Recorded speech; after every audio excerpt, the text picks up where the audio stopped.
Akshay, Tamara, good to see you both. Thanks so much for your time. Oh, hi. Thank you, man. Yeah.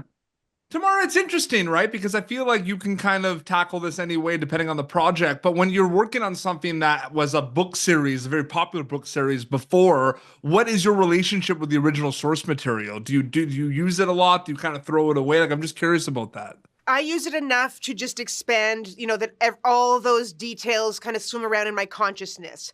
But, it is an adaptation. And so I do. I read the all books. I love them. I devoured them. They are very quick reads, and you're like that. So I need it. It helps me. But then, of course, you have to appreciate that we have to create a whole other world, and things get things have to tighten and be crafted a little bit more. Absolutely. And Akshay, I find it interesting, right? Because that script to screen journey will be kind of similar or different depending on the project. But with something like this, where it's sci-fi, where a lot of it kind of comes to life on screen, what was that like for you? Like, what was that like getting the scripts for Murderbot and then seeing it kind of come to life, given that it is this big scale sci-fi world? I'm curious about that.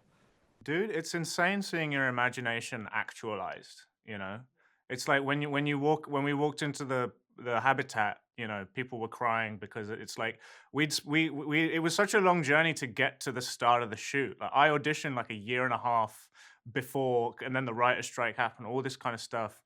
And then finally I'm on set, and you walk in and they've done this incredible production design, and you're in your costume that you've waited for ages to put on.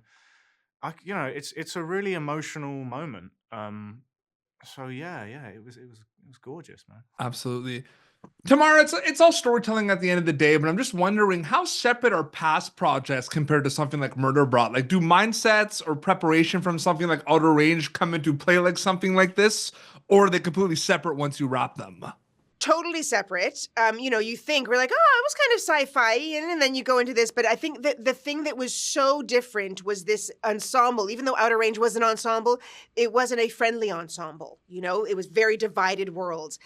On day one, we knew this was something very different. The dynamics we have as that Prezox crew was magic, and it was beautiful, and it was the heartbeat to it all, in contrast to this emotionless Murderbot. But that was beautiful and unlike anything I've experienced before. Great show, so much fun. I can't wait for people to check it out on Apple TV Plus. That is Murderbot. Tamara, Akshay, great talking to you both. Thanks so much for your time. Thank you. Thank you, man. Thank you. Thank you for tuning in to Popternative. Make sure to check out our past episodes of Popternative on YouTube. This has been an Autograph Communications production.